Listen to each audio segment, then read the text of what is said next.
الرحمن الرحيم مالك يوم الدين إياك نعبد وإياك نستعين اهدنا الصراط المستقيم صراط الذين أنعمت عليهم غير المغضوب عليهم ولا الضالين آمين. السلام عليكم ورحمة الله وبركاته. بسم الله الرحمن الرحيم. الحمد لله رب العالمين وبه نستعين على أمور الدنيا والدين. أشهد أن لا إله إلا الله وحده لا شريك له وأشهد أن سيدنا محمدا عبده ورسوله لا نبي بعده. اللهم صل وسلم وبارك وكرم وعظم ومجد على حبيبنا وشفيعنا وقرة أعيننا محمد وعلى آله وصحبه أجمعين. سبحانك لا علم لنا إلا ما علمتنا إنك أنت العليم الحكيم. رب اشرح لي صدري ويسر لي أمري واحلل عقدة من لساني يفقهوا قولي بجاه النبي وآله. قال الله تعالى: وقل رب زدني علما. قال رسول الله صلى الله عليه وسلم: طلب العلم فريضة على كل مسلم. Alhamdulillah, segala puji bagi Allah Subhanahu wa Ta'ala yang senantiasa kepada kita nikmat-nikmatnya, khususnya nikmat kita bisa melaksanakan sholat subuh berjamaah. Dalam suatu hadis Nabi SAW bersabda: "Man sholat subha fil jamaah kana fi dhimmatillah hatta yusi." Barang siapa yang sholat subuh berjamaah, maka dia di dalam tahunan Allah sampai nanti malam. Wa man shalla isya fil jamaah kana fi dhimmatillah hatta yusbih. Barang siapa yang sholat isya berjamaah, maka dia dalam tanggungan Allah sampai subuh. Sehingga Nabi bilang, jangan sekali-kali kalian mengganggu orang-orang yang ada di tanggungan Allah Subhanahu wa Ta'ala. Kemudian dilanjutkan kita majelis ta'lim setelah subuh. Jadi ini masuk dari ibadah zikir, bahkan termasuk paling afdalnya zikir yaitu talabul ilm. Jika dalam hal ini keberuntungan yang besar bagi orang yang menghidupkan waktu antara subuh sampai terbit matahari dengan amaliyah taatan, termasuk daripada penyebab lancarnya rezeki, yaitu ketika seseorang itu menghidupkan waktu antara subuh sampai terbit matahari dengan hal-hal yang bersifat ketaatan. Alhamdulillah, melanjutkan kajian kita Fathul Qadir tentang masalah hadis keadaan Sayyid Ali bin Abbas An-Naliki Al-Hasani yang disyarahi oleh putra mulia beliau Abu Ya Sayyid Muhammad bin Ali bin Abbas An-Naliki Al-Hasani. Qala al-musannif radhiyallahu anhuma wa nafa'ani fi darihi at-targhib fi al-istikhara. An Jabir radhiyallahu anhu qala kana Rasulullah sallallahu alaihi wasallam yu'allimuna al-istikhara fi al-umuri kulliha kama yu'allimuna surah al-Quran. Anjuran untuk melaksanakan sholat istikharah. Dalam suatu hadis Nabi bersabda, "Ma nadima man istasyara wa ma khaba man istakhara." Dalam riwayat, "Ma khaba man istakhara wa ma nadima man istasyara." Tidak akan sia-sia orang yang melaksanakan sholat istikharah, dan tidak akan menyesal orang yang dia bermusyawarah dalam setiap urusannya. Dalam hal ini, istikharah di dalam kacamata fikih ini masuk daripada sholat sunnah sebagai terakhir, yaitu ada sholatnya dulu baru sebabnya disebutkan. Sholat istikharah ini termasuk sholat yang bisa masuk ke sholat sunnah apapun. Artinya boleh digabung dengan sholat isyraq. cukup dengan sholat duha. Bahkan dianjurkan setiap muslim tiap hari istighfar. Minimal dalam setiap hari itu kita akan dihadapkan 2 pilihan atau lebih dalam hal kebaikan. Jika seorang itu dihadapkan pada 2 kebaikan yang dia tidak tahu mana yang lebih baik untuk dia, maka hendaknya dia istighfar. Sehingga dalam hal ini amalan para salafus saleh, mereka ini istighfar di setiap harinya, khususnya ketika sebelum melaksanakan kegiatan-kegiatan atau aktivitas pada hari tersebut. Dan itu cocok ketika digabungkan dengan sholat isyraq atau sholat duha, atau bisa juga disendirikan. Jadi kalau digabungkan itu dianya usolli sunnatul isyraq wal istighfar, atau gabung dengan hajat sekalian, usolli sunnatul isyraq wal hajat wal istighfar. Ya.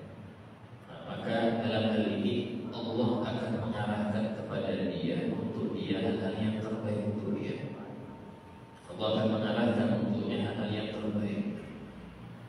Ya, yaitu dengan cara Allah menampakkan keinginan untuk melakukan yang ini bukan yang ini.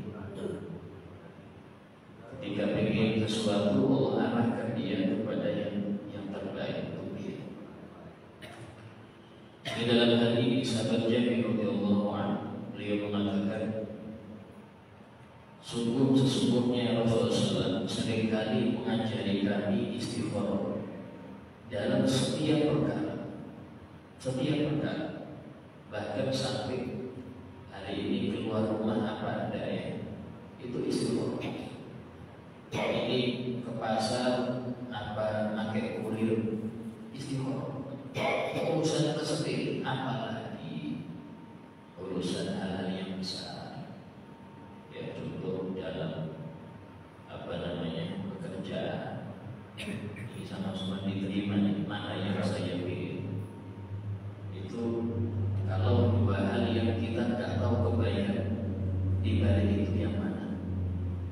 Tapi kalau sudah jelas antara baik dan buruk, nggak usah istighfar, langsung aja pilih yang baik, tinggalkan yang buruk. Ini adalah 2 kebaikan, sehingga Anda bingung kebaikan untuk saya di balik yang sebelah mana. Di sini pentingnya istighfar. Disebutkan bahwasanya kata sahabat Jabir, Rasulullah itu mengajari kami istighfar dalam semua perkara, sama seperti mengajari kami surah dalam Al-Quran. Artinya Nabi itu betul-betul telatih urusan ngajarin istighfar, kayak ngajari surah, bukan cara bacanya ya. Kalau sahabat sudah mulai balik bacanya sudah fasih, gak perlu belajar tajwid kayak kita, karena mereka ini sudah menjadi bahasa mereka itu Arab, dan lahjah atau intonasi mereka dalam bicara itu sudah pasti bertajwid. Cuman yang dimaksud di sini adalah ilmu yang terkandung dalam surah tersebut. Dan untuk itulah Quran diturunkan, sehingga sebagian orang itu anggap anak-anak yang belajar Al-Quran cara baca itu sudah berarti belajar agama. Nah, itu masih baru belajar baca. Bukan dibilang belajar Quran. Belajar Quran itu belajar isinya. Yang mana dengan kita tahu isinya bisa mengamalkan, barulah digelari ahli Quran seperti itu. Dan itulah dalam suatu hadis Nabi bersabda, ya ummul qaum aqra'u bi kitabillah. Hendaknya yang menjadi kaum, menjadi imam suatu kelompok masyarakat adalah yang paling banyak bacaan Qurannya. Artinya yang paling banyak pemahaman di dalam ayat-ayat Al-Quran. Sehingga dalam hal ini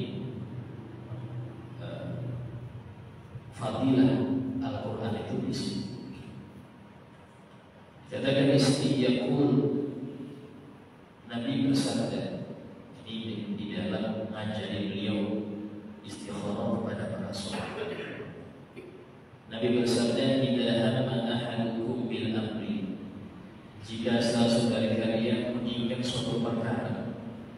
menginginkan suatu perkara apapun itu, menikah, kerja, ya. Faliyarka raka'atain, maka hendaknya dia melakukan sholat 2 rakaat min ghairi fardhu, selain sholat fardu. Dari sini maksudnya nggak boleh sholat istikharah ini gabung sholat fardu, nggak boleh.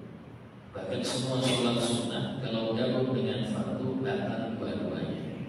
Yang fardu batal, yang sunnah nggak dapat, karena wajib nggak bisa digabung. Ya. Kecuali mungkin puasa.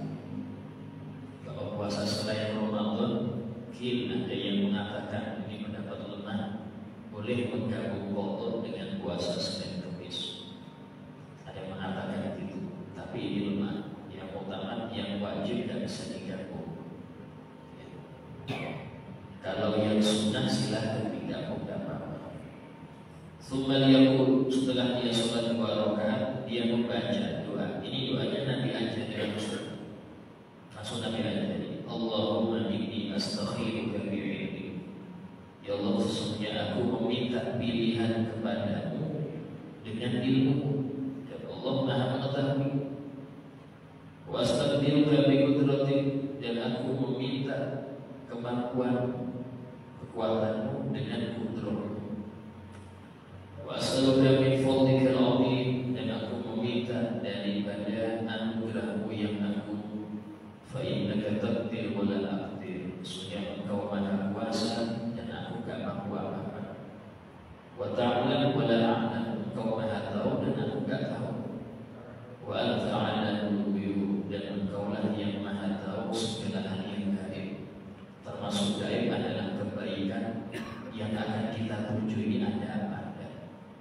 Kadang-kadang baik untuk orang lain, tapi tidak tentu baik untuk kita. Ya, contoh seumpama jodoh, urusan jodoh. Ada orang datang melamar putri kita, maka dia istikharah, kita juga istikharah. Cuma istikharahnya nggak bagus, bukan berarti orang ini buruk. Bukan berarti orang ini buruk, berarti karena nggak bagus kan. Dia nggak cocok dengan putri kita, atau putri kita kurang bisa menjadi baik nantinya kalau dengan dia. Anggap sepatu itu walaupun bagus, kalau ukurannya nggak pas jangan dipaksakan. Sepatu itu walaupun bagus, kalau ukurannya nggak pas dengan kaki Anda, jangan dipaksakan. Bukan gara-gara sepatunya jelek, karena nggak cocok. Mungkin dia cocok dengan yang ukuran kakinya yang sama, yang persis. Jodoh juga demikian. Bukan berarti isi orang nggak baik terus Anda bilang ke orang-orang dengan itu ya, saya isi orang nggak baik sama dia. Ya, bisa jadi dengan Anda nggak baik, tapi dengan yang lain baik. Karena tadi ini seperti istilahnya itu kayak tadi ya, sebagus apapun sepatu, kalau ukurannya nggak pas dengan Anda, berarti bukan jodoh Anda. Cari yang ukurannya sama dengan Anda, itulah jodoh Anda. Bukan berarti sepatu yang nggak pas itu berarti jelek, tidak. Memang ukurannya sama saya nggak pas. Itu yang dimaksud di dalam masalah seseorang ketika menilai maaf, si orangnya kurang cocok. Itu jangan berkecil hati. Waduh, berarti sejak dulu tidak. Artinya kalau dipaksakan nanti ada ribut itu, karena isi orangnya kurang pas. Ya. Jadi dalam hal ini harus kita serahkan kepada Allah yang Maha Tahu segala yang gaib. Allahumma in kunta ta'lam, ya Allah, jika engkau mengetahui, dan pasti Allah Maha Tahu. Maksudnya itu jika engkau tahu kebaikan, bahwasanya perkara ini baik untuk dalam agamaku, wa ma'ashi atau kehidupanku, wa akibati amri atau yang selanjutnya setelah aku wafat baik untukku, faktur huli, maka takdirkanlah ini untukku.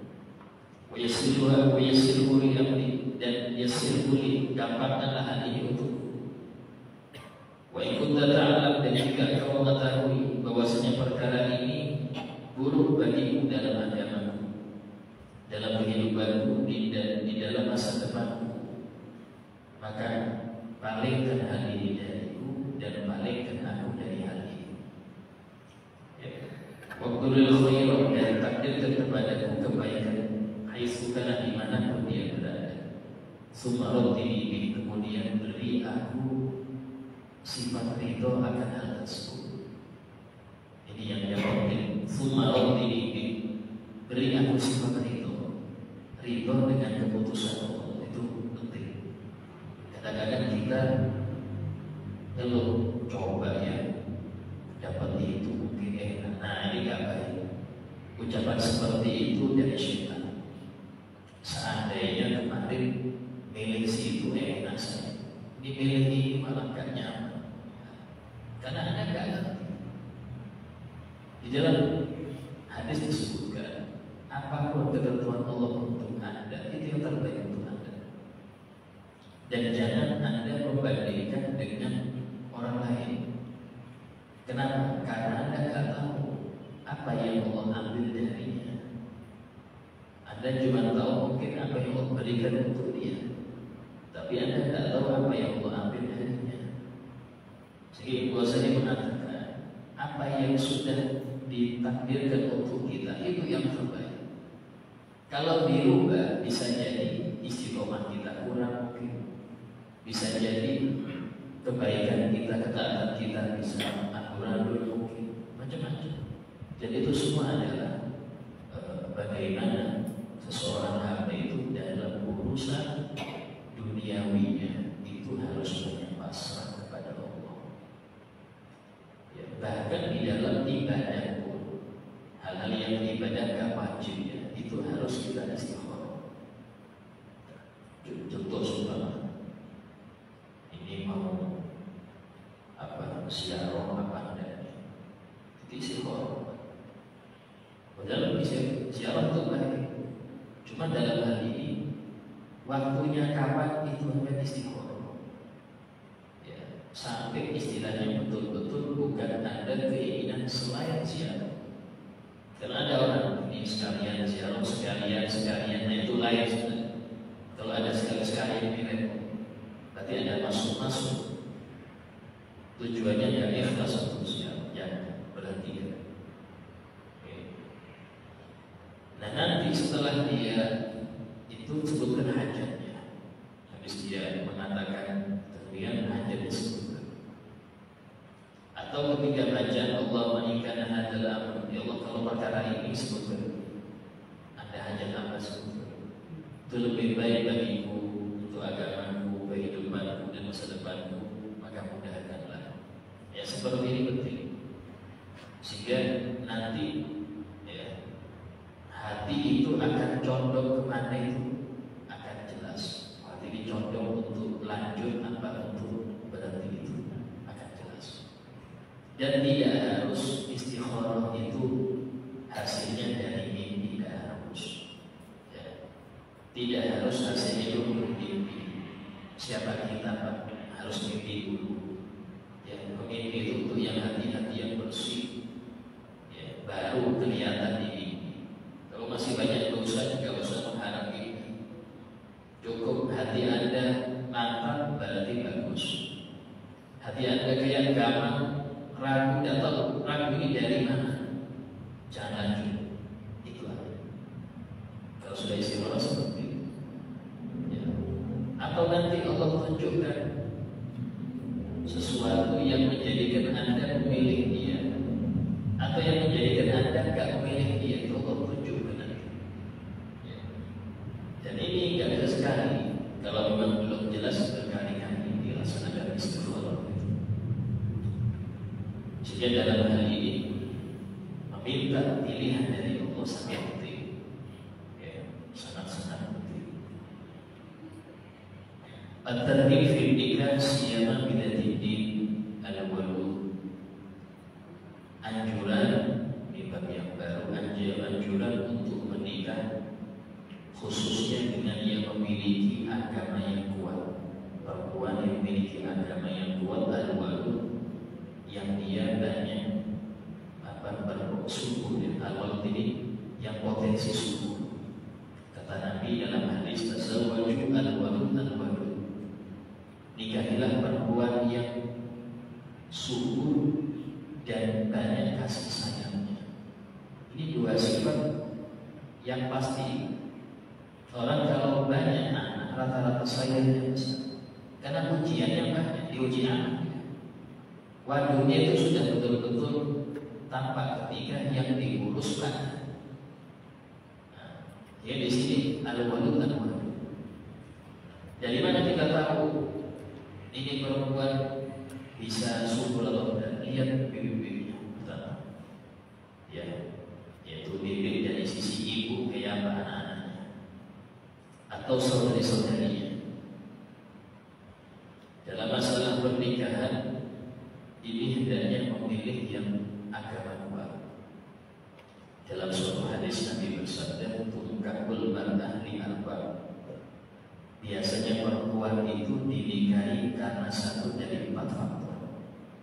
Artinya yang dicari oleh laki-laki pada perempuan untuk dinikahi itu satu dari 4 faktor ini.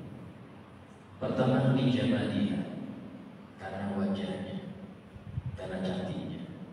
Itu ada istilah pandangan pertama. Pandangan pertama itu ya lihat wajahnya, tapi tidak tahu nanti selanjutnya ya. Yang kedua, lima lihat, karena hartanya. Oh ini karena hartanya, biasanya. Ini nanti yang mengatakan. Yang ketiga, lihasaniha, dilihat dari keturunannya.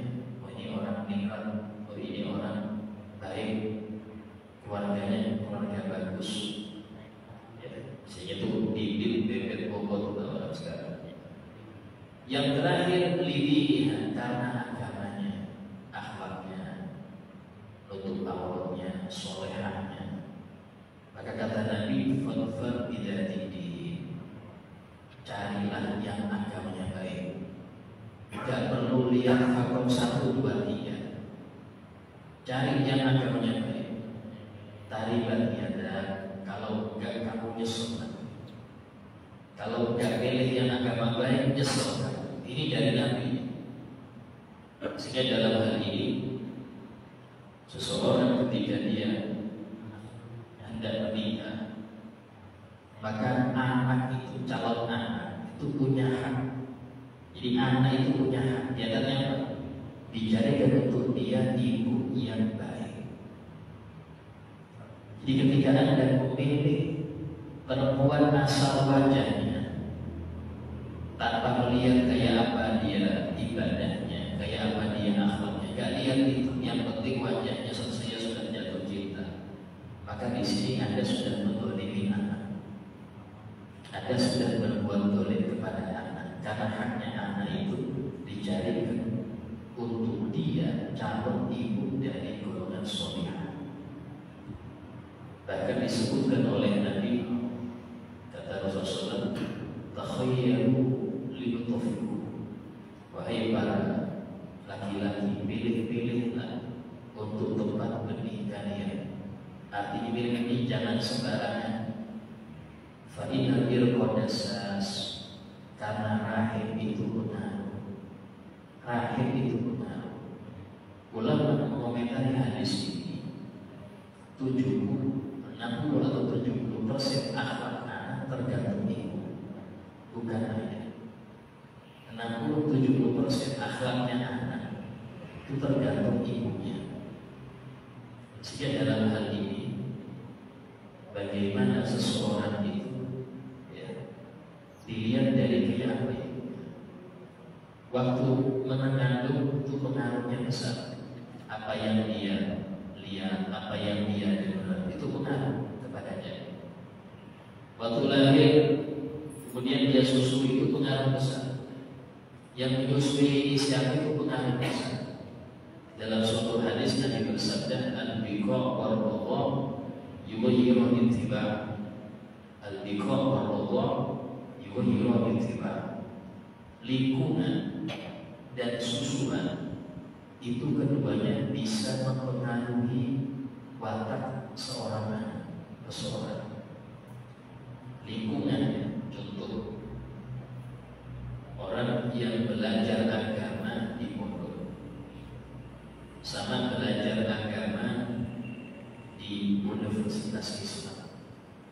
yang dipelajari sama, ilmunya nggak jauh beda, tapi kok biasanya hasilnya beda.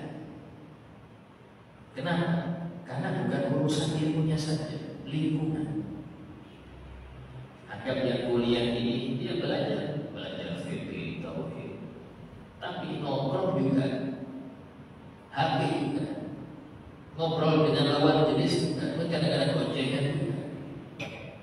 Yang di pondok yang di pondok 5 waktu berjamaah, dia langsung praktek apa yang dia belajar. Gak melihat HP di situ, gak ada TV di situ, gak ada melihat lawan jenis di situ. Penjara suci gak mendengar musik-musik di situ. Ada baca Quran, ngaji, belajar, menghafal. Baca Quran, ngaji, menghafal, belajar. Hasilnya beda. Kenapa? Lingkungan. Anak nakal kayak apapun, kalau dia taruh lingkungan pondok, dia yang dilihat cuma orang sholat, orang ngaji, orang menghafal kitab, orang belajar, orang nulis, akan ngikut. Sehingga diharapkan dengan dia di lingkungan pondok ini 6 bulan, 7 bulan, terus pulang, bisa dia bawa kebiasaan jadi pondok ke rumah. Di pondok baru sebelum subuh 6 bulan, 7 bulan. Tapi tadi kalau orang tua tidak melanjutkan apa yang dibiasakan oleh para guru di pondok, malah pakai ngaji buku, mumpung di rumah, remote ada, HP ada, silakan, kunci motor silakan, ngaji buku, rusak 10 hari ada, balik ke pondok langsung beda. Kenapa? Harus lanjut. Lingkungan pengaruh. Ya, orang-orang dulu itu, kalau anaknya belum menjadi ustaz, belum berhasil, tidak boleh pulang. Gak ada di hiburan itu, gak ada. Memang betul-betul ditaruh samping benar. Gak ada hiburan. Ini acara dikit izin, tetangga melahir itu izin lagi. Ini apa hubungannya? Yang seperti ini yang bikin anak gak berhasil. Kenapa? Karena tanaman belum jadi sudah diambil. Ini dilawan, hamanya disingkirkan. Lingkungan. Yang kedua, rokok susuan itu pengaruh. Sehingga dalam hal ini seorang perempuan solihah itu kalau disiapkan betul-betul oleh orang tuanya, maka dia sudah menyiapkan generasi yang soleh. Bukan satu generasi yang soleh. Kenapa? Karena ini ibu ini, perempuan ini, jadi calon istri. Kalau istri solehah, kata Nabi, dunia mata, dunia itu biasa semua. Wa khairu mata'iyya al-mar'atu sholihah. Sebaik-baik biasa dunia, istri yang solehah, yaitu yang menggembirakan suaminya.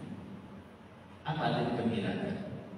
Tidak menampakkan keburukan di mata suami, di pendengaran suami. Kadang ada suami, kalau masuk rumah terus, kenapa? Ngomel, ngeluh, bandingkan dengan situ, tambah situ ya. Padahal tapi cerita dia, masya Allah teman saya ini keliling ini, hanya dia bandingkan saya dengan merasa dibandingkan. Ini yang seperti ini merusak telinga suami, ganggu dia, gak baik. Atau penampilannya di rumah, awal-awal, kalau keluar, masya Allah, ya, pakaian sendiri, dandan, minyak wangi, adalah haram. Di rumah berorasi. Yang seperti ini kayak apa? Mau menjadi yang solihah, gak bisa. Kalau dalam ilmu agama gak bisa. Jadi di sini penting. Ya. Bagaimana sesuai? Nanti kalau dia punya anak, dia jadi sekolah pertama untuk anaknya. Pendidik pertama sebelum anak itu belajar itu ibunya. Jadi kalau ibunya nggak ngerti apa-apa, ya mau dididik. Jadi disebutkan ada seseorang ahli hikmah mengatakan, jika engkau ingin merusak suatu negara. Ya, ingin kau hancurkan negara itu, adabnya, peradabannya, hancurkan 3 pilarnya. 3 pilarnya: rumah, sekolah, masyarakat. Mau hancurkan rumah, rusak ibunya, buat dia sibuk dengan sinetron, sibuk dengan kumpulan-kumpulan arisan, sibuk, sehingga dia akan menjadi seorang pendiri lagi. Tujuannya ibu itu Rodatul Bait.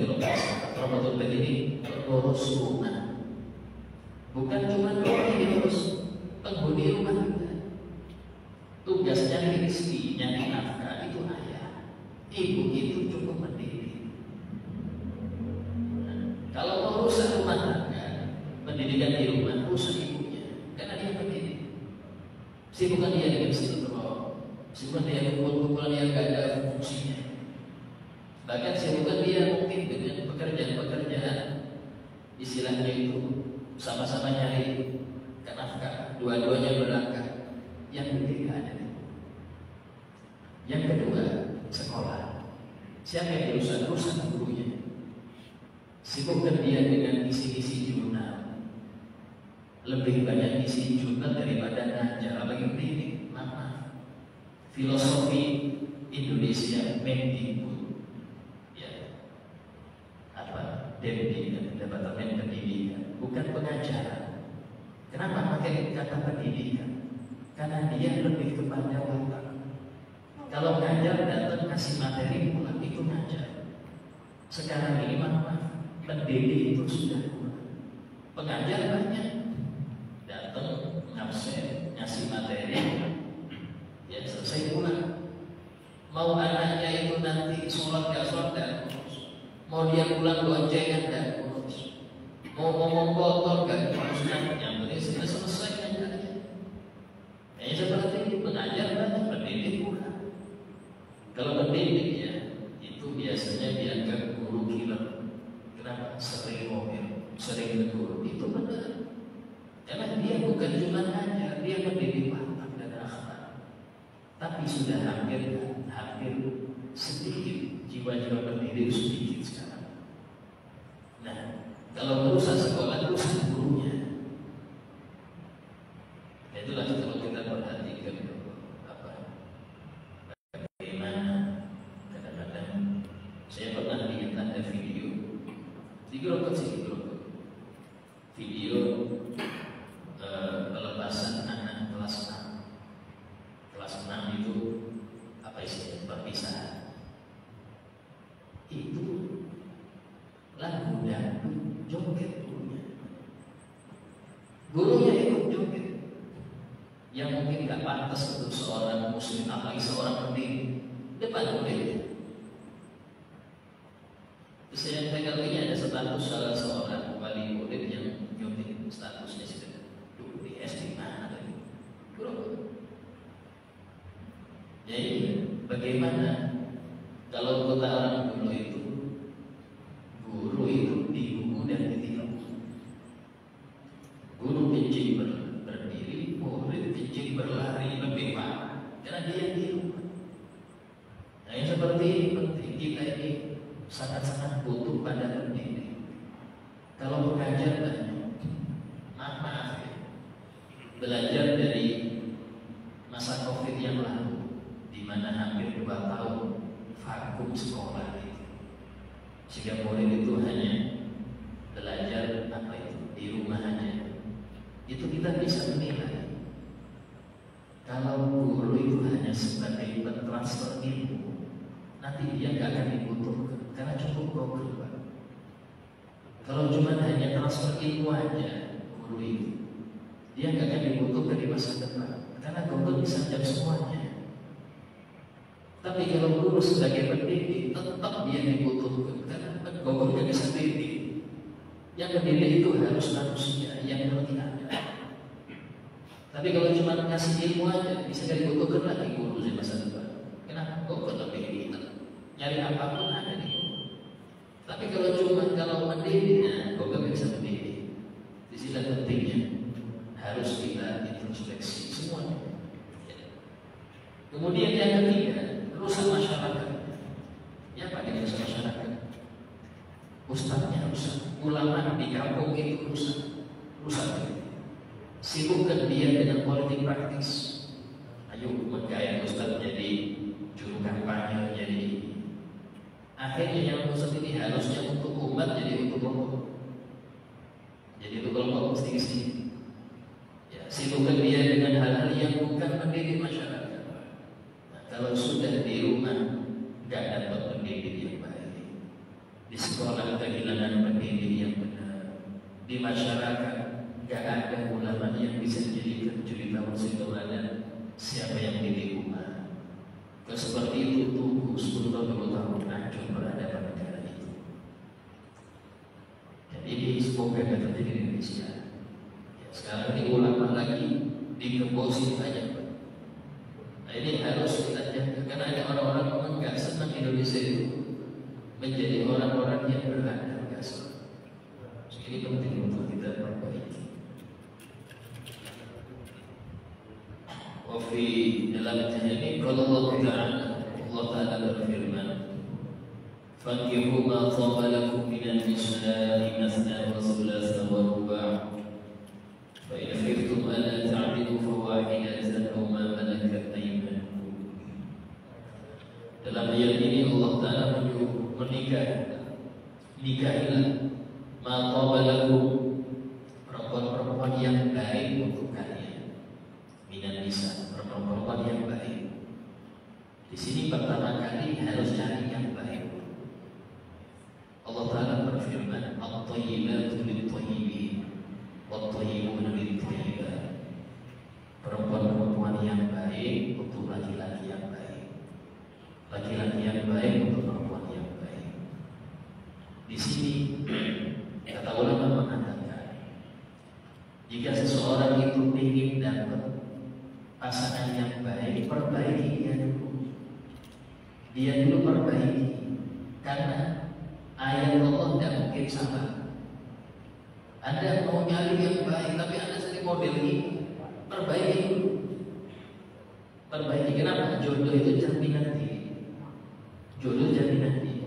Sehingga kalau kita memperbaiki, nggak usah repot-repot datang nanti itu jodoh yang mirip dengan kita dalam hal-hal yang istilahnya keseharian. Kenapa? Karena jaminan itu. Nah, itu penting. Jadi kadang-kadang kita ingin dapat yang soleh, tapi diri sendiri tidak seperti itu. Nah, ini penting. Karena janji Allah tidak mungkin berubah. Janji Allah tidak mungkin berubah. Cuma ada kalanya, tapi jarang. Ada kalanya dalam surat disebutkan Rijalul Abrar, Rijalul Akhyar, Utuhinu Binisanil Ashrar. Sebagian laki-laki yang baik itu diuji dengan perempuan yang gak baik. Sebagian laki-laki yang baik itu diuji dengan istri yang gak baik. Itu ada, cuman jarang. Kenapa? Bisa jadi ini sebagai kadang derajat dia. Bahkan ada seorang wali Syekh Abdul Rahman Bajalhabat yang sering kita tawassul nama beliau di Hadratul Saudan. Itu beliau menjadi wali besar bukan karena banyak sholat sunnah atau banyak puasa sunnah. Dia punya istri sudah ngomel terus, tapi dia sabar. Dengan itu dia jadi wali besar. Dan dia jadi wali besar. Kenapa? Karena tadi ibadah paling lama itu nikah. Bukan cuma urusan nyari nafkah, jadi orang gampang, Pak. Karena istri itu termasuk pelajar istri juga. Disebutkan dalam Al-Quran, "Iyyakudu fuqara yudhibullah min fadlih." Kalau yang menikah ini fakir, Allah akan mengayakan mereka dengan anugerahnya. Sudah jadi Allah itu. Karena itulah kalau mau nyari pasangan atau nyari anak, calon mantu, itu jangan dilihat hartanya dulu. Allah itu yang cukupi. Mungkin kebanyakan dari kita waktu nikah itu gak punya apa-apa. Waktu punya itu waktu setelah nikah. Kadang-kadang tapi kita memaksa punya menantu harus dulu kayak apa? Belajar dari pengalaman Anda sendiri. Jangan memaksakan kehendak. Asli dalam hal ini, bagaimana urusan istri sudah beres. Yang belum beres ini adalah bagaimana ini menjadi perempuan yang baik. Ya. Sehingga dalam hal tersebut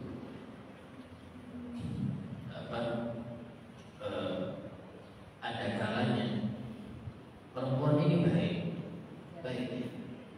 tapi kadang-kadang sifat manjanya itu dengan suami melebihi dia ketika dengan orang tuanya.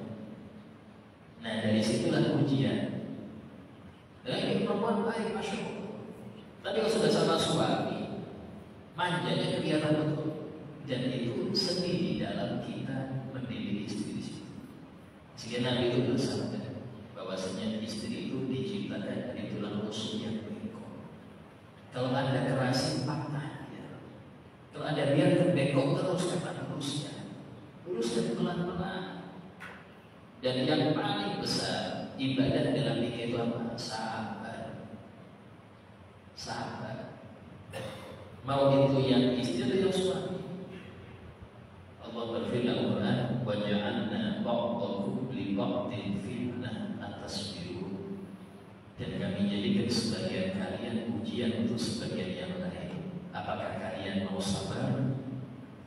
Istri ujian untuk suami ujian untuk istri. Caranya kayak aku biar saya ini bisa menjalankan perintah Allah dengan benar kepada pasangan. Artinya jangan memandang pasangan Anda, pandang ini titipan Allah. Inilah yang saya mendapat derajat tinggi. Kalau gak ada pasangan, saya gak ada ladang untuk derajat tinggi. Sehingga dalam Al-Quran Allah berfirman, nisakum harsul lakum. Jadi kalau di dalam konteks tafsir yang biasa, perempuan di sisi kalian itu adalah ladang kalian. Artinya tempat untuk bercocok tanam saja, ya. Dapatkan apa untuk dengan anak. Itu secara dohir. Ada tafsir yang lebih dalam, apa itu? Ladang pahala kalian. Kalian bisa sabar dengan dia, itu masya Allah pahala besar. Anda bisa mendidik dia menjadi perempuan yang pendidik untuk anak-anaknya, ada besar, sangat besar. Karena banyak kadang-kadang suami, ya, dia nggak bisa didik istrinya, akhirnya istrinya nggak bisa jadi anaknya. Sejak paling benar itu ketika didik istri, mengarahkan dia pada kebaikan. Kalau sudah itu berhasil, maka dia akan didik anaknya dengan baik. Saya pernah mendengar ada seseorang bilang, kalau kita menikah dengan yang ngerti agama, 70% sudah berhasil. Kita sudah untung 70%, tinggal 30%-nya. Ya. Ini penting dalam hal memilih. Masna wa thulatha wa ruba'. Insyaallah kita bahas yang ayat ini, panjang pembahasan ayatnya, itu yang akan datang insyaallah. Sebagai pimpinan majelis, ada yang mau bertanya, silakan ditanyakan.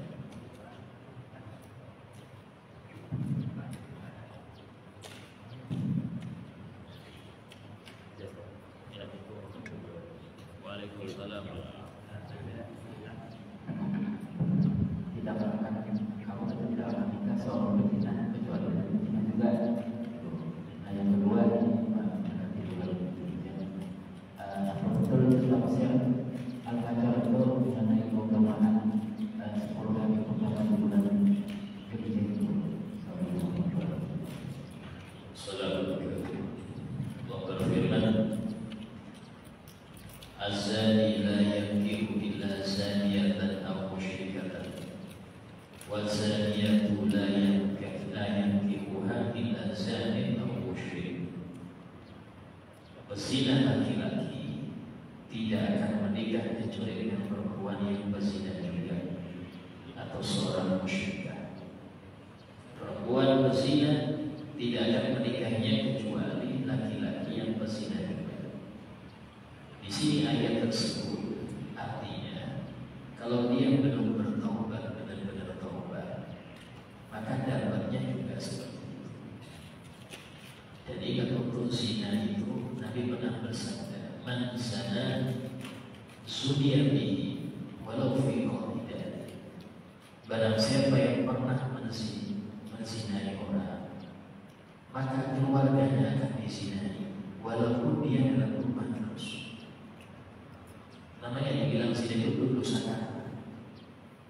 Orang yang pernah menzinai orang, nanti kalau enggak saudarinya atau istrinya atau putrinya akan dizinai orang, walaupun enggak pernah keluar rumah. Kenapa? Karena ini dosa karma. Ini dosa karma, dosa zina.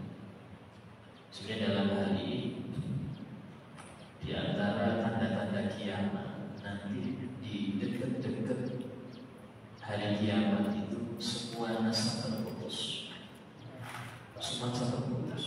Kenapa? Banyak orang hamil wanita baru nikah, putus nasabnya.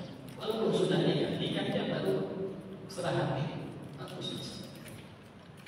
Kecuali nasab Nabi.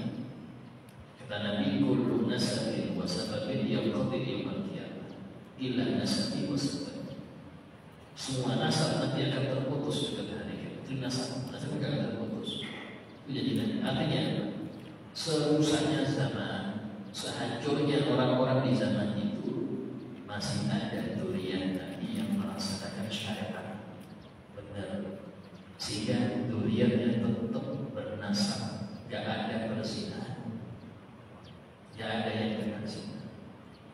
Di antara amal yang salah, kalau Anda ingin anak-anak itu aman dari perzinahan, ya, karena zaman sekarang ini kalau kita mantau terus gak bisa, kita mantau terus gak bisa.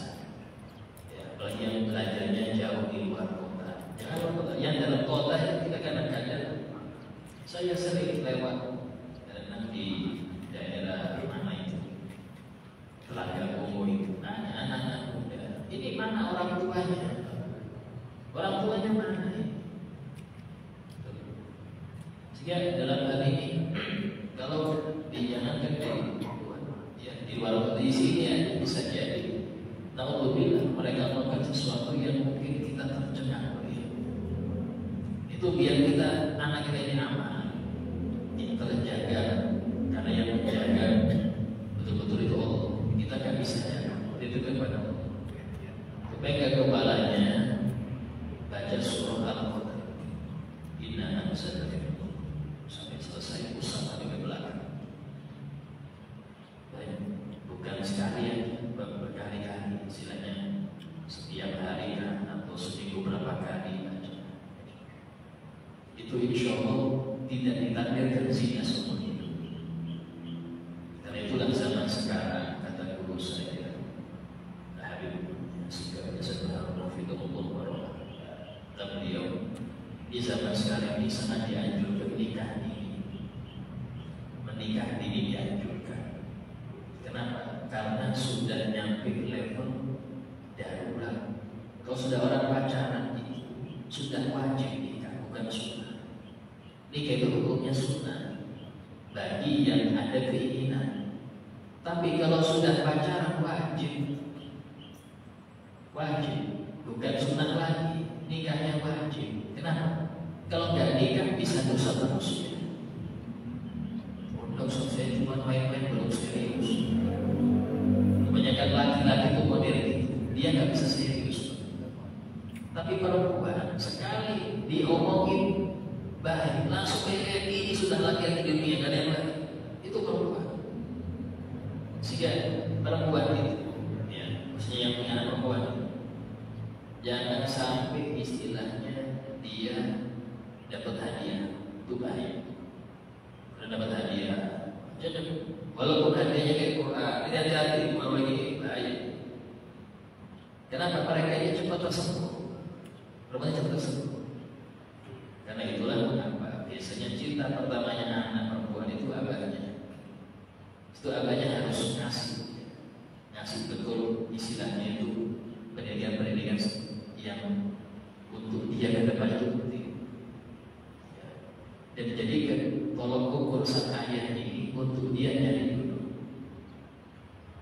Kenapa? Karena kita pertama kali ayatnya.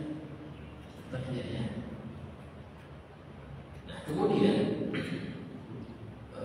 apa namanya yang kedua tadi, masalah surah Al-Fajr wal fajri walayalin ashr, ya, itu di tafsir dan ashr ini 10 hari pertama Dzulhijjah. Dan itu termasuk hari-hari yang agung, hari-hari yang agung. Bahkan dalam hadis, ma min ayyamin al-amalu shalihu fiha ahabbu ila Allah min hadhihi al-ayyam. Tidak ada hari-hari yang mana amal soleh di hari itu lebih Allah cintai daripada 10 hari itu. 1 Dzulhijjah sampai 10. Ya. Paling afdolnya puasa. Puasa dari 1 sampai 9. Puncaknya itu 9. Kalau Anda nggak bisa puasa full 9 hari, tanggal 9 itu Anda usahakan puasa. Kenapa? Karena puasa sunnah paling utama itu Arafah. Ya. Kalau mau nambah, tambahnya di sebelumnya. Tarwiyah tanggal 8, Arafah tanggal 9. Dalam hadis Nabi bersabda tentang puasa Arafah, ini ahsibu ala Allah yuhannahu yukaffiru sanah al-madiyah wal baqiyah. Aku berdoa mengharap meminta kepada Allah puasa Arafah itu dapat melebur dosa setahun yang lalu dan dosa setahun yang akan datang. Ya, jangan ditinggalkan puasa Arafah. Bahkan di pondok itu jadi wajib. Tanggal 9 itu nggak ada makan pagi makan siang, yang ada makan sebelum subuh. Nggak boleh salah sendiri. Nanti sama maghrib itu di pondok wajib puasa Arafah. Asyura itu 2 hari yang wajib puasa.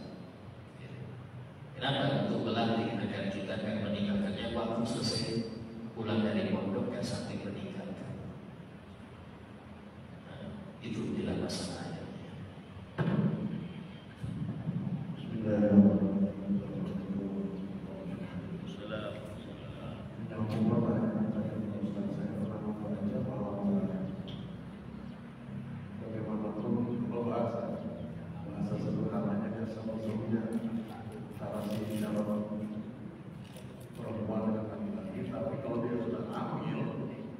Itu sebagai tanda bahwa si laki-laki ini bicara, sehingga harus dinikahkan dengan yang lain, tidak harus dengan yang menghamili. Tapi tradisi yang berjalan sekarang, kalau anak hamil ya harus dinikahkan, gitu. Padahal mestinya tidak dengan si perempuan yang menghamili dia, karena dalam buku yang saya baca yang menghamili adalah bicara orang ini. Pasti karena tadi diuraikan bahwa kita memilih-milih kan tidak mesti hanya si laki-laki kepada si perempuan, tapi si perempuan juga harus memilih-milih dan memilah-milah kepada si laki-laki. Ini yang pertama melanjutkan. Nah, kemudian dalam antara rumah tangga dikatakan keceplosan, karena pepatahnya kan kita tidak berulang. Ada kalimat katakan sudah dulu saya takut ngomong terus, nanti kalau kamu tidak bisa memperbaiki diri saya cerai. Itu jatuh utama katanya gitu. Nah, sehingga yang berpotensi harus jadi dulu nikah lagi gitu, sehingga hubungan dia sah. Itu yang pertama. Kemudian saya tertarik dengan uraian Ustaz tadi, salah satu barangkali kasih tahu Ustaz baru. Kalau bisa dibilang-bilang uraiannya berbeda dengan Ar-Rahman Ar-Rahim, ya kan Ar-Rahman Ar-Rahim. Jadi kedudukan kalau dalam pemahamannya kurang lebih sama kan kasih sayang.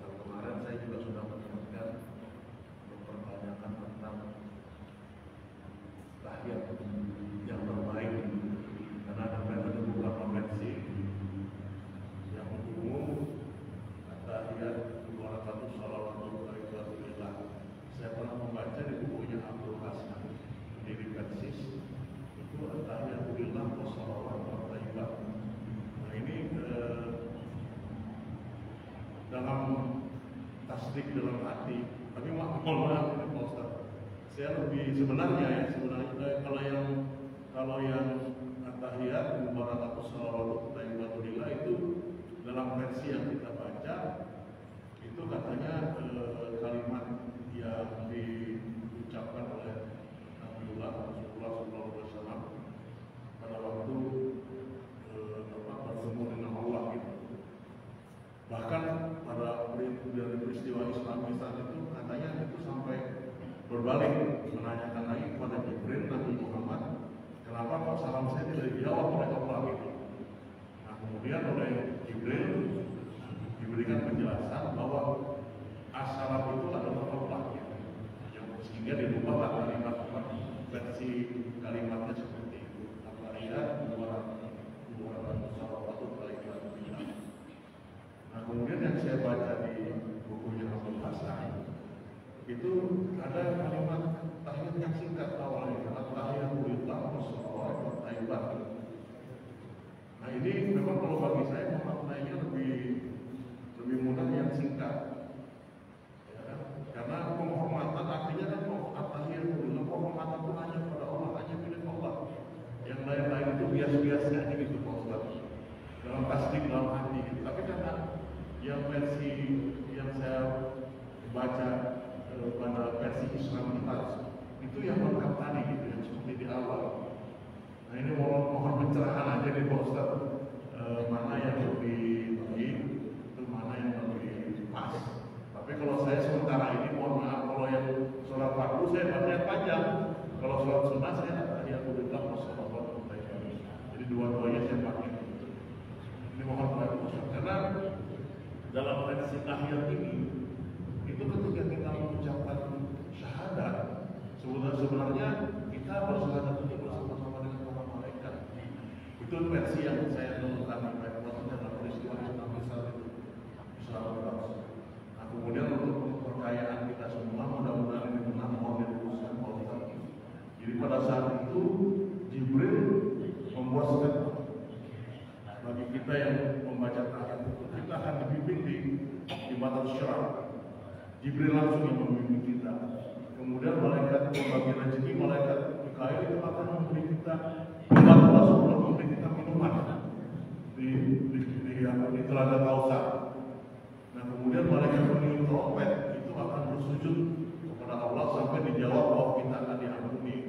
Nah kemudian malaikat pencabut nyawa membuat statement, saya akan lembut mencabut nyawa yang bersangkutan. Nah ini makanya ini saya sampaikan, saya tanyakan juga sekaligus untuk perkayaan kita teman-teman jemaah ini, apakah yang sudah saya lakukan itu betul Pak Ustaz ya? Karena kalau yang bagus saya baca yang panjang, kalau yang pendek saya baca yang, kalau yang sunnah saya baca yang pendek. Ini kira-kira mohon maaf Ustaz. Assalamualaikum warahmatullahi wabarakatuh. Ya tadi masalah yang pertama itu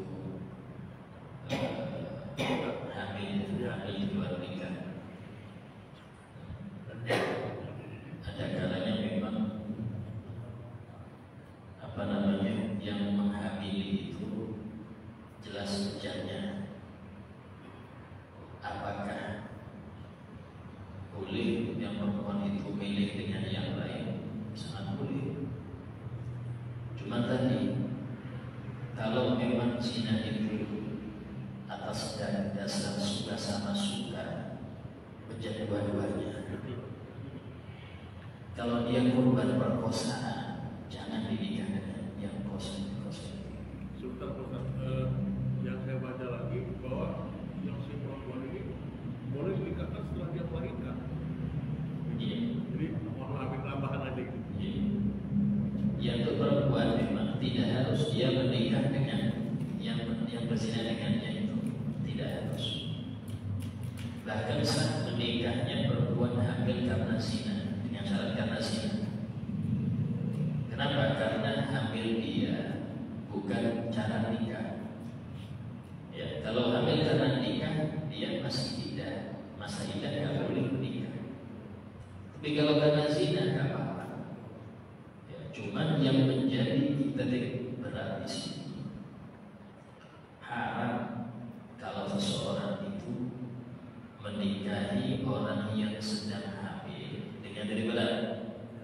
dengan niat menutupi dini janin dari hasil zina, sehingga dengan itu dia nanti mengklaim ini anak saya karena saya menikah dengan dia.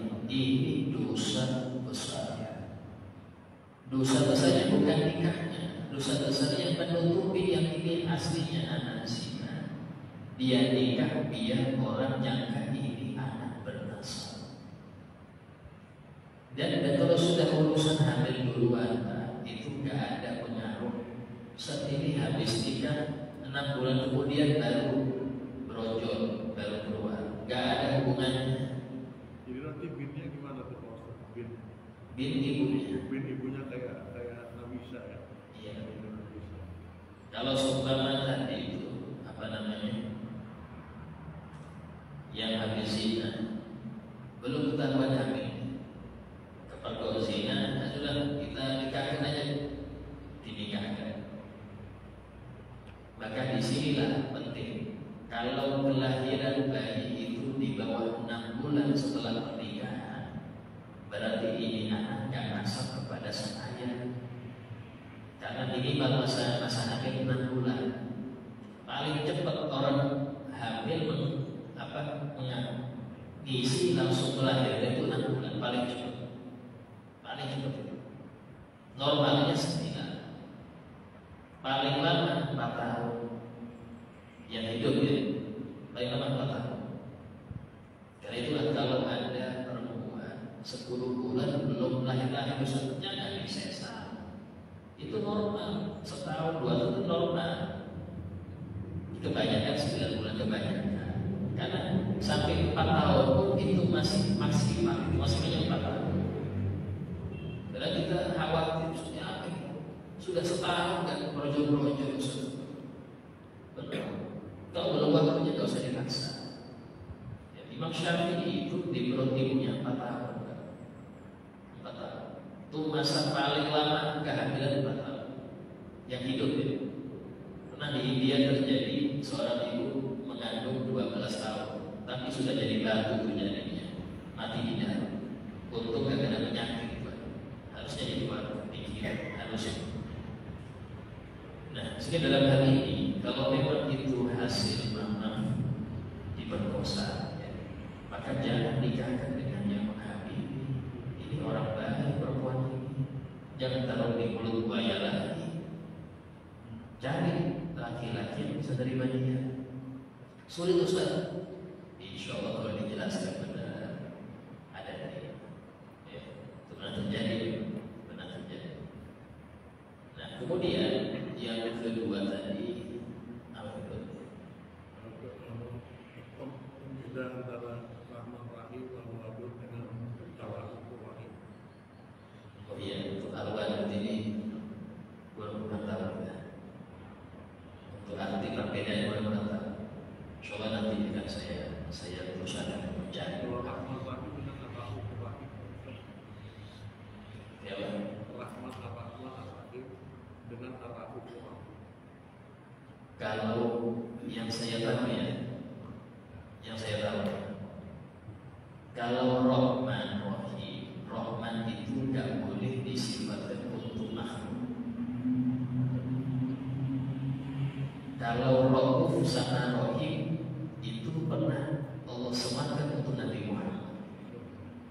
Azizun alaihi ma'alikum harisun alaikum bil mu'minina Raufur Rahim. Raufur Rahim ini Nabi Muhammad, ini nama Allah, tapi Allah sematkan kepada Nabi Muhammad. Raufur Rahim boleh, tapi Rahman khusus untuk. Nah, itulah orang-orang jahiliyah itu mengenal Allah Ar-Rahman, tapi Rahim kan. Sifat Rahman orang-orang jahiliyah karena itu memang sifat khusus. Ya. Kalau Rahim bisa untuk makhluk. Ya. Sama kayak wadud ini bisa untuk makhluk. Contoh tadi kata Nabi tazawwaju al-walud al-walud. Nikahilah perempuan yang banyak anak dan banyak kasih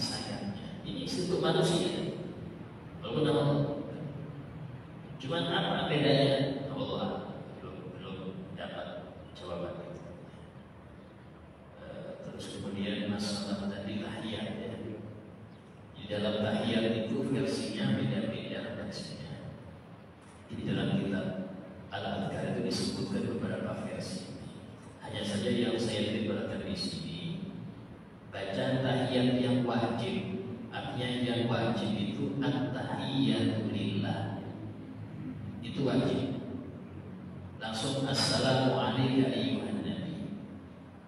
Adapun tambahan wabarakatuh sholawatut thayyibah itu sunnah. Ya sunnah. Nah, tentang perbedaan ini habis lillah apa sebelum lillah? Yang sebelum lillah yang kita baca at-tahiyyatu wabarakatuh sholawatut thayyibatu lillah. Nah, itu yang kita baca. Kalau nggak salah dia sedang mengambil hukum. Dari riwayat at-tahiyyatu lillah sholawatut barakatuh hanya ditaruh setelah lillah. Hal yang sama kayak ini. Alhamdulillah walillahil hamd sama. Assalamualaikum waalaikumsalam sama. Artinya itu sama, cuma hanya beda di balik. Kalau di dalam ilmu bahasa mendahulukan sesuatu yang harusnya diakhirkan, itu memberi sinyal ini khusus.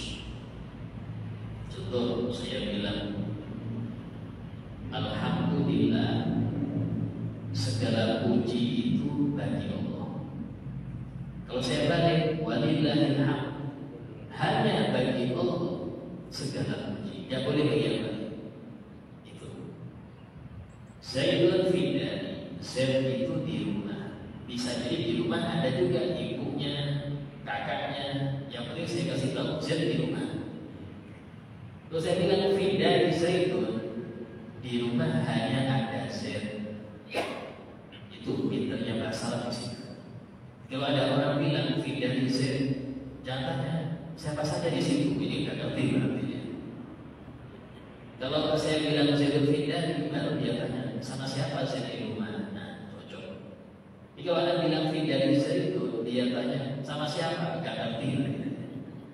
Kenapa? Karena kalau sudah bilang fidani Zaidun, cuma kesediaan di rumah kan yang lain. Sama kayak ini. Nah, akal terus saya makan nasi. Anda bisa tanya lauknya apa. Tapi kalau Anda bilang aku akal tuh hanya nasi yang aku makan, jangan tanya lauknya, cuma nasi kan yang lain. Itu hebatnya bahasa Arab ya. Jadi tinggal dibalik seperti itu. Nah, itu yang lain. Ya. Apa tanya sudah selesai? Yang dia sudah selesai. Keceplosan tadi kan, masalah keceplosan hubungan pernikahan. Oh iya, masalah talak ya. Ada orang bilang gitu biar apa tadi itu. Jika kamu masih seperti itu, kamu akan talak, saya talak. Itu nggak jatuh, karena dia pakai syarat. Syarat itu kalau memang syaratnya terlaksana, talaknya jatuh. Atau kalau dia spontan, kaki marah, saya tahu kamu nanti gitu. Ada nantinya. Oh nanti. Ada nantinya aman. Emosi. Ada nantinya berarti aman saja, itu masih ancaman. Jangan. Cuma boleh bosan ancam-ancam suami istri itu.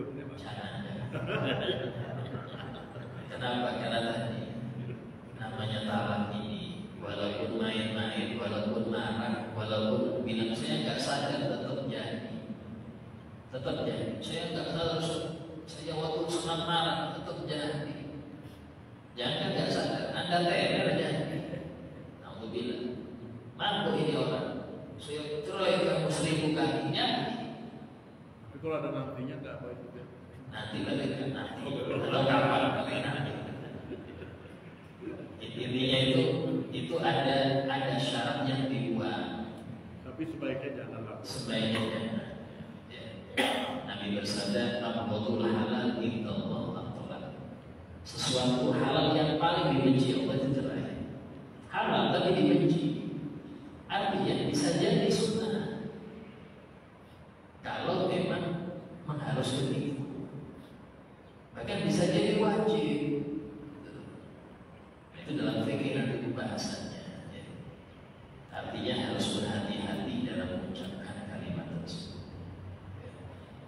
Saya satu, tapi nanti berikutnya aja mau sakit jawab.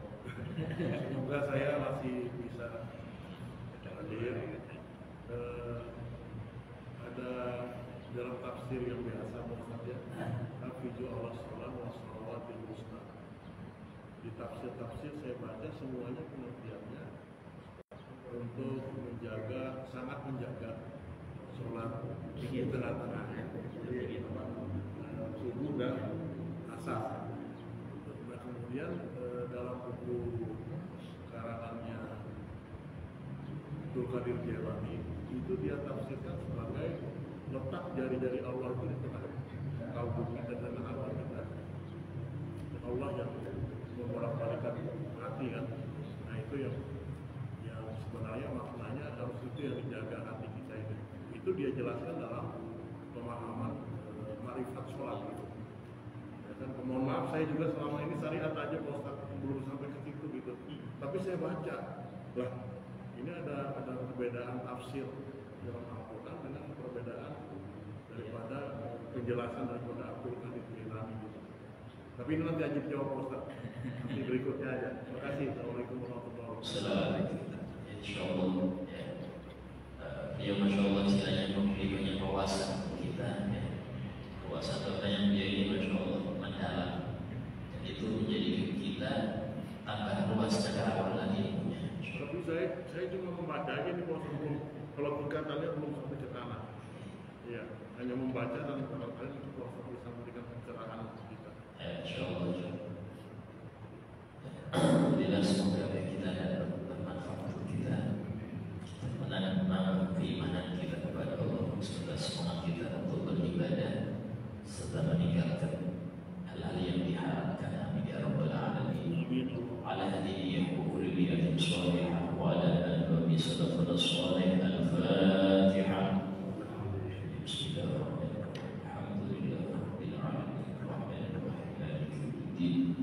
Iyyaka na'budu wa iyyaka nasta'in. Ihdinas siratal mustaqim. Siratal ladzina an'amta 'alaihim ghairil maghdubi 'alaihim waladdallin.